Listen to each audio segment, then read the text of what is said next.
Hello, everyone, and welcome back to Number One English, the channel where learning English is simple, clear, and enjoyable for beginners from all around the world.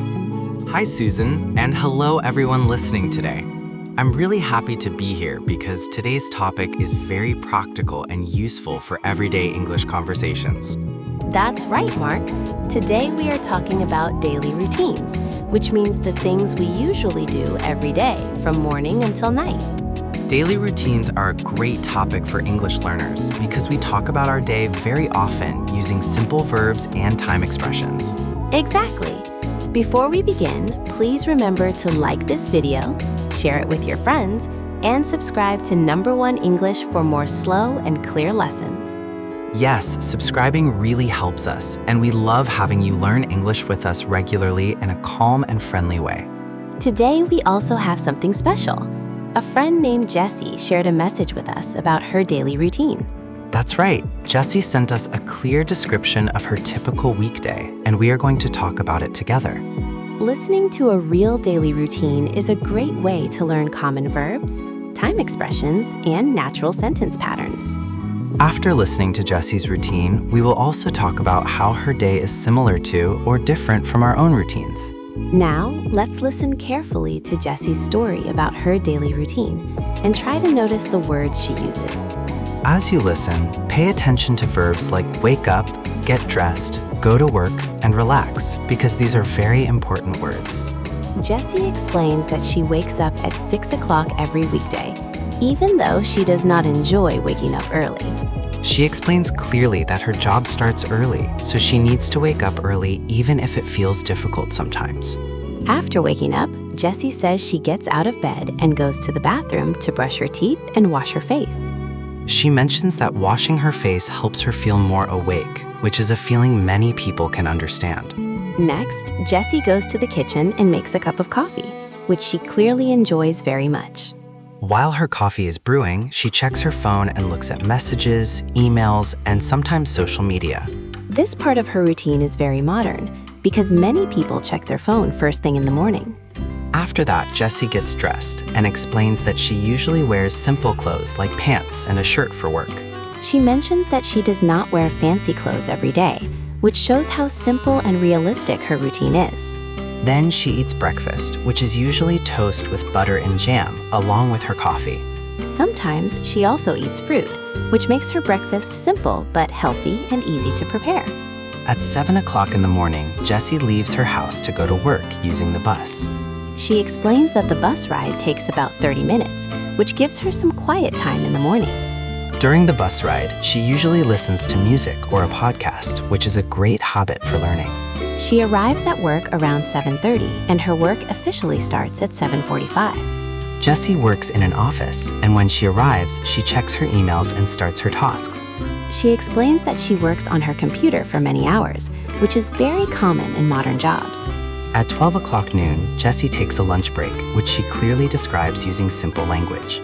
She usually brings lunch from home, such as a sandwich or a salad, which helps save time and money. She eats lunch with her coworkers, and they talk and laugh together during the break.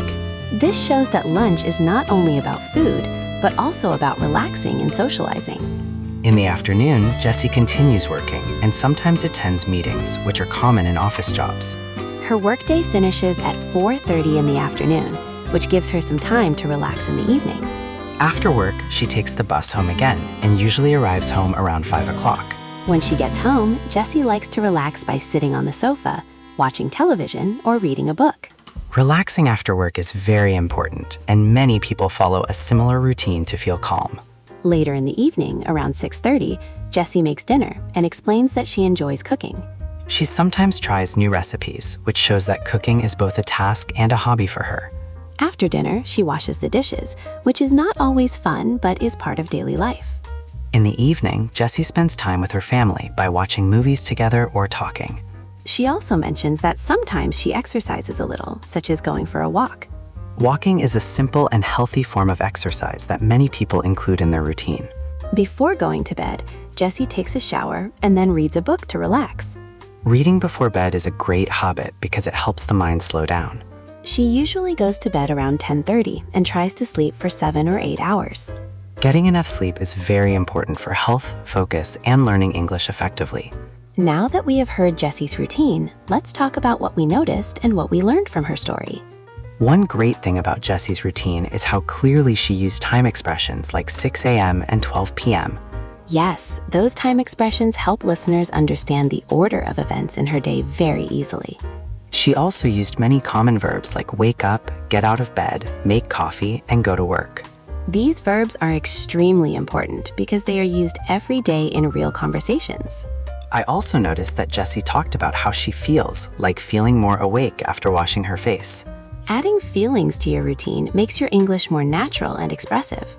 Susan, hearing Jessie's routine, I noticed many similarities with my own daily routine.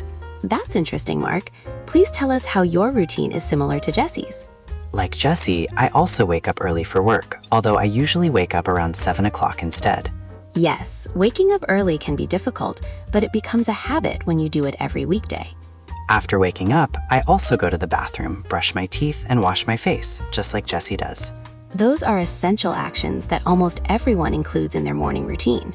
Of course, I also make a cup of coffee because coffee helps me feel ready to start the day. Coffee really seems to be a very popular part of many morning routines. While drinking my coffee, I also check my phone for messages and emails, which is very similar to Jessie. Many people share that habit, especially in today's digital world. After that, I get dressed in comfortable clothes and prepare to leave for work. Do you commute to work like Jessie, or do you travel in a different way? I usually drive to work because my office is a bit far and driving is faster for me. That's a good example of how routines can be similar, but still a little different. When I arrive at work, I check my emails and plan my tasks for the day. Planning your tasks is a great habit and helps make the workday smoother. I also work on my computer for many hours, just like Jessie described in her routine.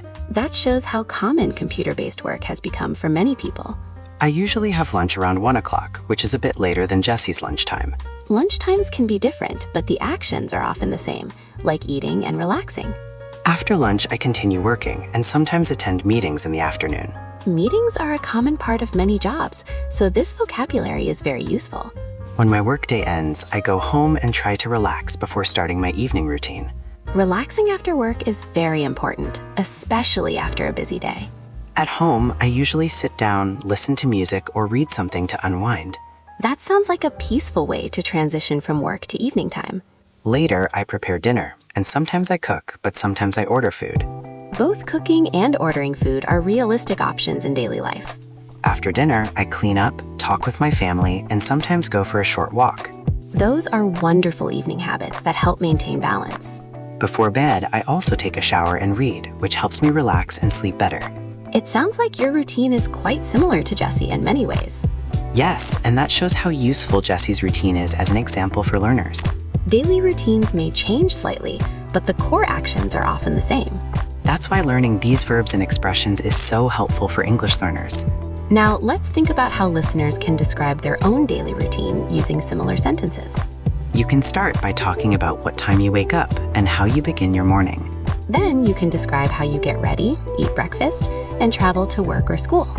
After that, you can talk about your work or study, including lunch and afternoon activities. Finally, you can explain what you do in the evening and how you prepare for bed. Using simple sentences like Jessie did is the best way to start speaking confidently. Practicing your routine out loud or writing it down can help you improve faster. Listening again and again will also help you remember the words and sentence patterns. Now, take a moment to think about your own routine from morning until night. Try to form simple sentences in your mind using the verbs we discussed today. This kind of practice helps train your brain to think in English naturally. As you keep practicing, describing your daily routine will become easier and easier. Let's continue exploring daily routines and how to talk about them more confidently as we go forward. As we continue, it is important to remember that describing your daily routine is not about being perfect, but about being clear and honest. Yes, many learners worry too much about mistakes, but the goal is to communicate ideas using simple and understandable English sentences. When you talk about your routine, you can always add small details slowly, such as how you feel or why you do certain activities. For example, instead of only saying that you work, you can explain where you work and how that work makes you feel during the day. This helps your listener understand you better and also helps you practice longer and more natural English sentences. Now, let's imagine that a listener wants to talk about their morning routine using the same structure as Jesse's example. They can begin by saying what time they wake up and whether waking up early feels easy or difficult for them. For example, they can say that they wake up at 7:30 and feel sleepy at first, but slowly become more awake. Then they can describe getting out of bed, going to the bathroom, and doing basic morning actions step by step. Saying actions in order is very helpful because it makes your routine clear and easy to follow. After that, they can talk about breakfast and your morning habits in the kitchen. You might say, I make breakfast, drink coffee, and check my phone for messages. That sentence describes a very common modern routine. You can also mention how long you spend in the morning before leaving your house. For example, I spend about 30 minutes getting ready before leaving for work. Adding time length makes your routine more detailed and realistic. Now let's talk about commuting, because many people travel to work or school every day. You can describe how you travel and how long the journey takes. For example, I take the bus to work, and the ride takes about 40 minutes. You can also describe what you do during the journey, such as listening to music, reading, or simply looking outside. These details help make your story more interesting. Once you arrive at work or school, you can describe what you do first. You might say, when I arrive, I check my emails and plan my tasks for the day. That sentence is very useful for professional conversations. Then you can explain what kind of work or study you do during the day. For example, working on a computer, attending meetings, or studying lessons. Describing your tasks helps others understand your daily life. You can also talk about how busy or relaxed your day feels.